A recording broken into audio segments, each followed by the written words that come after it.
Hey guys, it's Jsnow, another WoW video for you guys, and this is the patch 6.1 updates and features. Now these are all subjects that change, but a lot of these I assume would be going in, and there's a couple things to talk about. So the first one is contracts. So now if you miss the contract out in the world by doing quests or random contracts, if I'm correct, not sure about that second part, but you will have a contract vendor now in your garrison, and you'll be able to buy a contract of any people you may have missed. So I'm seeing a couple names that do seem some familiar, but they may be names that you can automatically get by just questing in the zone, or you can just pay 5,000 gold to pick them up. So it's a nice little addition to grab some more followers if you have the gold for it. Even though 5,000 gold for a green follower at the moment seems like quite a lot. So that's the contracts guy. Let's go on to the next new feature in the garrison.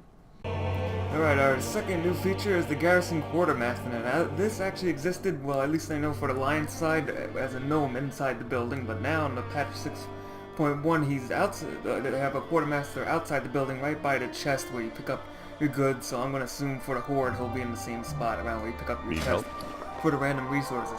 Now, what's important about this is he used to sell just these 4 top items, but now he sells follower retraining, so you can pay 1,500 garrison resources if you stocked up a lot to retrain the traits that you want. So let's say a follower doesn't have the traits you like, or you need to switch it up for something because of, for example, a patch that nerfs something. So I think Scavenger, is getting a nerf this patch. So if you want to like re-roll a trait, you can use 1,500 garrison resources for that. He also sells abilities, so basically the same thing. If you have an ability that you don't like and a patch changes, or you just want to change up something for 1,500 garrison points or resources, I should be calling them. That's what you can retrain your abilities with that.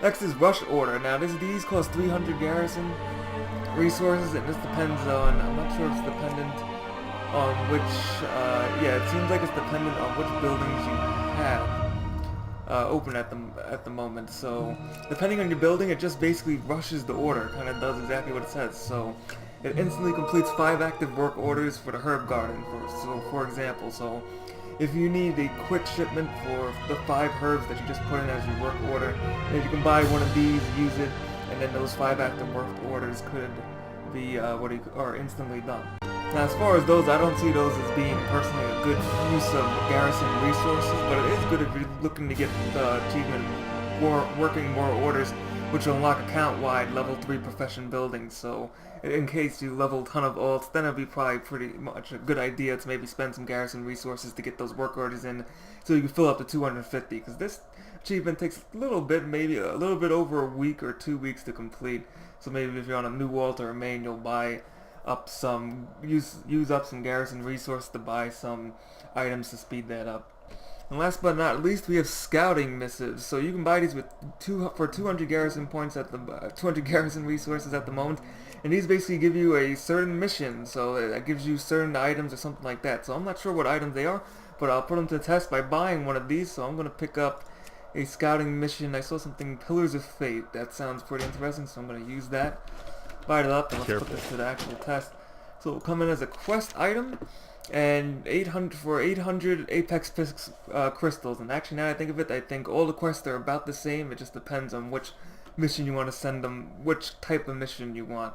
So this one is Assault the Shadowmoon Orcs at the Pillar of Fate in Shadowmoon Valley.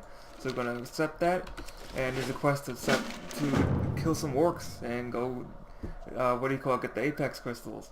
So if you're looking to farm up Apex crystals pretty often, then this would be awesome, as you can get 800 Apex crystals per quest, and depending on where you go or what quest you picked, it will send you where to go. So I got Assault of the Pillars of Fate, and now it's sending me to this little area on the Spires of Rock, which I actually haven't been to yet. So that'd be pretty interesting to actually go there and do the quest on live version.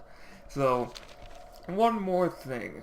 Now, last but not least, what I'm hoping will work is to change the flight path. So wherever you want to fly, you can actually get off at an earlier flight path now, which is a godsend for as long as this game has been out. Having to actually fly to a certain place, and sometimes you gotta AFK, go to the bathroom, or you click the wrong flight master by accident.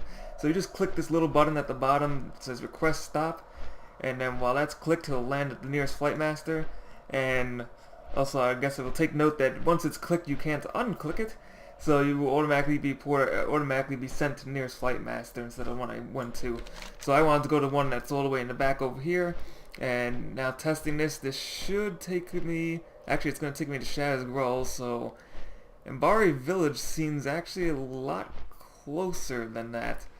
So alright, it did. Alright, so it did what it was supposed to do, but it seems like it would have been a little bit closer, or a lot closer, or just a little bit. But otherwise, anyways, just definitely an awesome feature to have. After plenty of times, WoW players, including me, may have accidentally, you know, clicked the wrong flight path, and then you're like, ah, damn, I flew across the map. I think I did that once, where I clicked the flight path at the end of across the map on Azeroth on a low-level alt, and had to sit for like the 10-minute flight path, just sitting there going, oh man, why did I click that? So, awesome feature, and that's pretty much it. So thanks for watching as always. Feel free to subscribe for more WoW videos, DayZ content, and whatever else I put out on this channel. And thanks for watching as always. See you guys.